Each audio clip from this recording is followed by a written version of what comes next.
A vaulted roof truss is loaded as shown. Determine the force in members FG, GH, and HJ. State if the force is tension or compression. So here's the given figure. If you look at the loadings, they are equally spaced and symmetrical. Therefore, the total load is 2.4 plus 2.4 plus 2.4, 2.4, 2.4. 2.4 times 5 plus 1.2 plus 1.2. So that's 14.4 kilonewtons. Therefore, 2.4 times 3, 6 times 2.4 kilonewtons. So divided by 2, so 3 times 2.4. So the vertical reaction at A and K will be 7.2. The horizontal reaction at A is 0 because there's no inclined load. So 7.2, that's also 7.2. Where 7.2 is you add all these loadings divided by 2. So we don't need to sum up moments at A or at K to solve these reactions. Then we consider this sectioning through HJ, GH, and FG.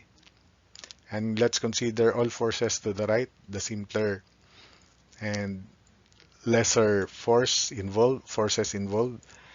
And let's draw a bigger free body diagram here.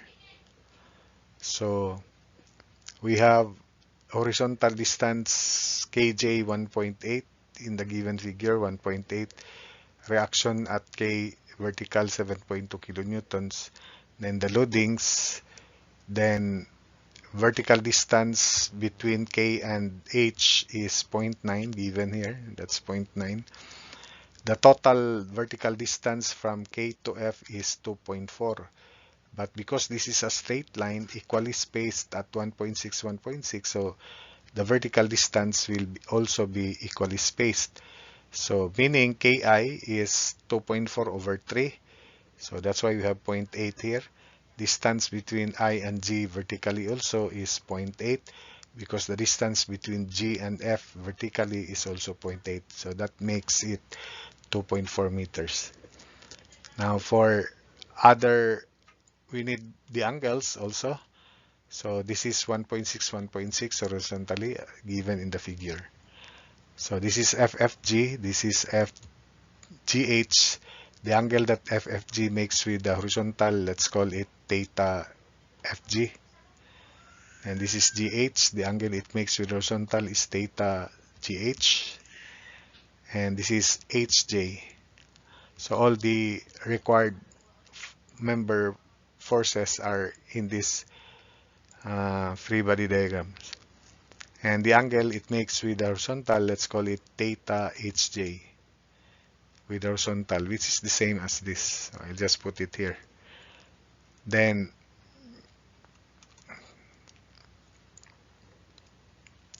the intersection between GH and HJ is at H. Call that point H to solve for FFG later.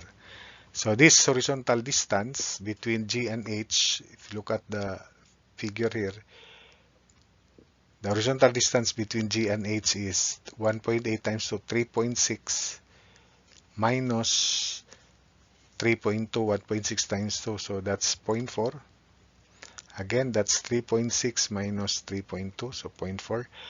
The vertical distance between G and H is 1.6, 0.8 times 2, 1.6 minus 0.9, so 0.7. That's 0.7. Then theta FG is 26.565 degrees. Why? Because here it is arctan of 0.8.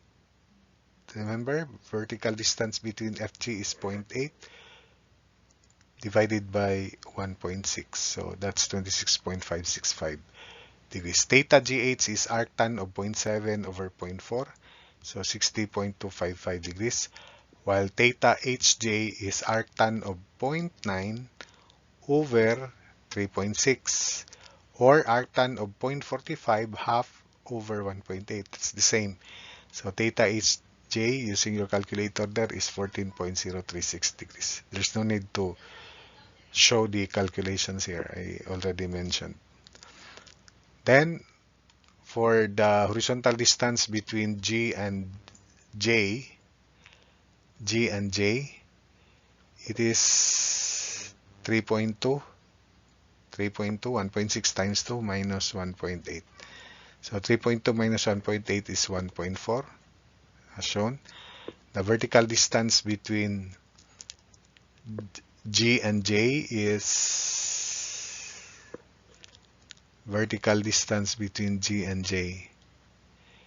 1.6 minus 0.45, where 0.45 is 0.9 divided by 2, half of 0.9. So 1.6 minus 0.45 is 1.15. So this is 1.15. So we now set moment at H0 to solve for FFG.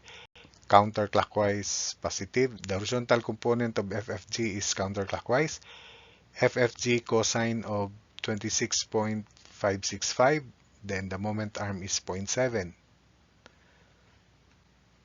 The vertical distance or the vertical component of FFG is upward. And it is also counterclockwise about H. So plus FFG sine of 26.565, the vertical component, times moment arm 0.4. So FFG sine of 26.565 degrees times moment arm 0.4, this 0.4 here. Then plus 7.2 times 3.6. Then minus 2.4 times 0.4. Clockwise, so minus 2.4 times 1.6 plus 0.4 is 2. 2.4 times 2. Moment arm is 1.6 plus 0.4, so 2. Then minus 1.2 times 3.6. So using your calculator there, this last three terms become positive when transposed to the left.